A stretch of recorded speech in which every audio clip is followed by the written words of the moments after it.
तो आज हम लोग बात करने वाले हैं 4 तरह के स्टॉक्स के बारे में जिनमें आपको कभी भी इन्वेस्ट नहीं करना चाहिए as a long term investor. सबसे पहले स्टॉक्स होते हैं सर्किट स्टॉक्स। सर्किट स्टॉक्स ऐसे स्टॉक्स होते हैं जो अपर सर्किट और लोअर सर्किट का गेम खेलते रहते हैं। सर्किट स्टॉक्स को समझाने से पहले हम ये समझ लेते हैं कि अपर सर्किट और लोअर सर्किट आखिर होता क्या है। अपर सर्किट का मतलब होता है कि एक अपर लिमिट जिसके ऊपर स्टॉक एक ट्रेडिंग डे में नहीं जा सकता है। तो अगर आप किसी भी स्टॉक को जाकर के उसकी अपर और लोअर लिमिट को चेक करेंगे तब आप देखेंगे कि एक ट्रेडिंग डे में स्टॉक एक पर्टिकुलर प्राइस से ऊपर या नीचे नहीं जा सकता है। जब भी किसी स्टॉक में अपर सर्किट लगता है तो उसमें उस दिन के लिए ट्रेडिंग रोक दी जाती है और स्टॉक और ज्यादा ऊपर नहीं जा सकता है। खास बात यह है जो आपको ध्यान रखनी चाहिए कि अपर सर्किट में कोई भी स्टॉक को बाय नहीं कर सकता है, केवल सेल कर सकता है। लोअर सर्किट ठीक इसी का उल्टा होता है। लोअर सर्किट तब लगता है जब स्टॉक अपनी लोअर लिमिट तक पहुंच जाता है जिसके नीचे स्टॉक नहीं जा सकता है। लोअर सर्किट पर केवल स्टॉक्स को बाय किया जा सकता है, सेलिंग पूरी तरह से बंद हो जाती है। वैसे तो अपर सर्किट या लोअर सर्किट किसी भी स्टॉक में लग सकता है, लेकिन सर्किट स्टॉक्स ऐसे स्टॉक्स होते हैं जो हमेशा किसी ना किसी सर्किट में फंसे रहते हैं। उनका चार्ट जनरली कुछ इस तरह से दिखता है। किसी दिन वो अपर सर्किट में रहेंगे और किसी दिन वो लोअर सर्किट में रहेंगे। ये कंपनियां जनरली छोटी कंपनीज होती हैं जिन्हें बड़े इन्वेस्टर्स या कई बार आप उन्हें ऑपरेटर्स के नाम से जानते होंगे, वो चलाते हैं अपने फायदे के लिए और रिटेल इन्वेस्टर्स को फंसाने के लिए।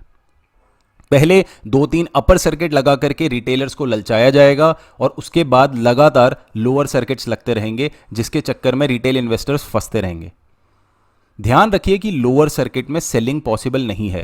तो अगर आपको लॉस होता है और आपका लॉस बढ़ता जा रहा है, लेकिन अगर स्टॉक लोअर सर्किट में फंसा हुआ है तो आप उसे बेच करके बाहर भी नहीं निकल सकते हैं। स्टॉक मार्केट में इन्वेस्टमेंट करने का मेन रीजन होता है लिक्विडिटी, यानी कि आप अपना पैसा कभी भी विड्रॉ कर सकते हैं, आप अपनी होल्डिंग्स को कभी भी बेच सकते हैं। और सर्किट स्टॉक्स में आपको ये बेसिक चीज ही नहीं मिलती है, इसीलिए ऐसे स्टॉक्स में आपको कभी भी लॉन्ग टर्म इन्वेस्टमेंट नहीं करनी चाहिए। दूसरी तरह की कंपनीज जिनमें आपको कभी भी इन्वेस्ट नहीं करना चाहिए वो है कंपनीज जिनमें प्रमोटर्स की शेयर होल्डिंग बहुत कम है। तो पहले समझ लेते हैं कि प्रमोटर्स आखिर होते कौन हैं। प्रमोटर्स जनरली वो लोग होते हैं जो कंपनी के फाउंडर्स होते हैं या कंपनी में काफी हाई पोजीशंस में होते हैं। ये वो लोग होते हैं जो बेसिकली कंपनी को चलाते हैं, कंपनी की ग्रोथ करते हैं और ये कंपनी की बड़ी बड़ी पोजीशंस जैसे कि बोर्ड ऑफ डायरेक्टर या फाउंडर इस तरह के लोग होते हैं। तो जब आप किसी भी फंडामेंटली स्ट्रॉन्ग कंपनी का शेयर होल्डिंग पैटर्न देखेंगे तो वो आपको कुछ इस तरह का दिखेगा। आप देख सकते हैं कि कंपनी के प्रमोटर्स मैक्सिमम शेयर्स ओन करते हैं, मेजॉरिटी शेयर्स उनके पास है, जिसकी वजह से वो प्रमोटर्स कंपनी को ग्रो करने के लिए डिसीजंस बहुत आसानी से ले सकते हैं। लेकिन अगर आप किसी कंपनी में इन्वेस्ट करने का सोच रहे हैं जिसका शेयर होल्डिंग पैटर्न कुछ ऐसा दिखता है तो ये एक बहुत ही खराब इन्वेस्टमेंट हो सकती है। यहां पर कंपनी के प्रमोटर्स के पास बहुत ही कम शेयर्स हैं और मेजॉरिटी शेयर्स जो हैं वो रिटेलर्स के पास हैं। ऐसी कंपनीज की ग्रोथ ज्यादातर नहीं हो पाती है क्योंकि प्रमोटर ने तो अपनी मेजॉरिटी कंपनी पहले ही रिटेलर्स के हाथों कर दी है, उनके पास कंट्रोलिंग स्टेक भी नहीं बचा है, जिसकी वजह से वो कंपनी के फ्यूचर के लिए अच्छे डिसीजंस ले ही नहीं पाते हैं। तो जब भी आप किसी कंपनी में इन्वेस्ट करते हैं तो पहले वहां पर बड़े प्लेयर्स का स्टेक देखिए। बड़े प्लेयर्स मतलब इंस्टीट्यूशंस, म्यूचुअल फंड्स और सबसे ज्यादा जरूरी है प्रमोटर, क्योंकि प्रमोटर से ज्यादा अच्छी तरह से अपनी कंपनी को कोई भी और नहीं जानता है। तीसरी टाइप की कंपनीज जिनमें आपको कभी भी इन्वेस्ट नहीं करना चाहिए वो है micro cap companies. Micro cap companies generally उन कंपनीज को बोला जाता है जिनका मार्केट कैप यानी कि पूरी की पूरी कंपनी की वैल्यू 100 करोड़ से कम होती है। माइक्रो कैप कंपनीज ज्यादातर रिटेल इन्वेस्टर्स को बहुत पसंद आती है क्योंकि उसमें हाई रिवॉर्ड्स के चांसेस होते हैं।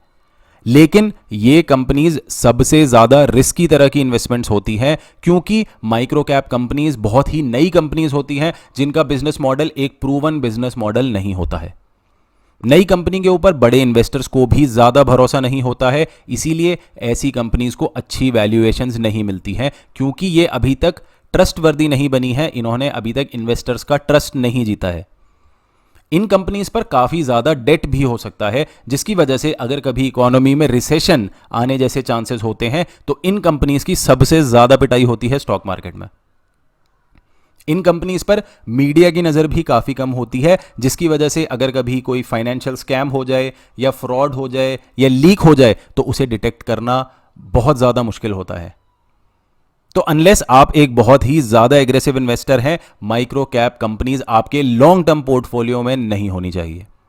और अब हम बात करते हैं चौथी टाइप की कंपनीज जिसमें आपको लॉन्ग टर्म इन्वेस्टमेंट नहीं करनी चाहिए, और वो हैं बहुत ज़्यादा हाई पीई रेशियो वाली कंपनीज।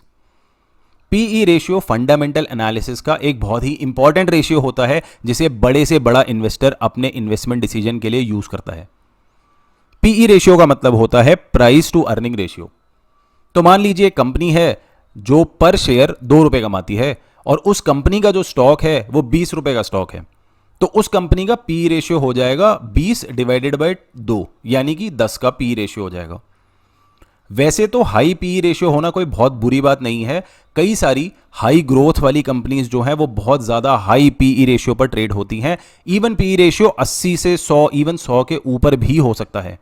लेकिन पीई रेशियो जितना ऊपर जाता रहेगा उतना उस कंपनी में इन्वेस्टर्स के लिए रिस्क बढ़ता रहेगा। जब आप कोई भी इन्वेस्टमेंट कर रहे होते हैं तब आपको रिवॉर्ड के साथ साथ रिस्क को भी कंसिडर करना पड़ता है। तो जब आप काफ़ी हाई पीई रेशियोज वाली कंपनी में इन्वेस्ट करते हैं तब आप एक बहुत बड़ा रिस्क ले रहे होते हैं, क्योंकि कई बार इवन हाई ग्रोथ वाली कंपनीज की ग्रोथ रुक सकती है, यानी कि 1 या 2 क्वार्टर किसी भी कंपनी के खराब हो सकते हैं। तो उस समय पर इन स्टॉक्स की बहुत ज़्यादा पिटाई होती है, क्योंकि सभी इन्वेस्टर्स इस टाइप के स्टॉक से बहुत ज़्यादा उम्मीदें लगा के बैठे होते हैं, स्टॉक को बहुत ज़्यादा हाई पीई पर चढ़ा करके बैठे होते हैं, जिसकी वजह से एक छोटी से छोटी बुरी खबर पर एक बहुत बड़ा सेल ऑफ ट्रिगर हो सकता है हाई पीई वाले स्टॉक्स में। हाई पीई वाले स्टॉक्स में यूफोरिया होने के चांसेस भी बढ़ सकते हैं। यूफोरिया का मतलब होता है कि सभी इन्वेस्टर्स बिना किसी फंडामेंटल्स, बिना किसी टेक्निकल्स को देखे बस आंख बंद करके हाइप के पीछे इन्वेस्ट कर रहे होते हैं, जिससे बन सकता है एक बहुत बड़ा बबल, और जब वो बबल फूटता है तो उस कंपनी में इन्वेस्टेड सभी इन्वेस्टर्स को हो सकता है एक बहुत बड़ा नुकसान। तो ये थी 4 तरह की कंपनीज जिनमें आपको as a long term investor कभी भी इन्वेस्ट नहीं करना चाहिए।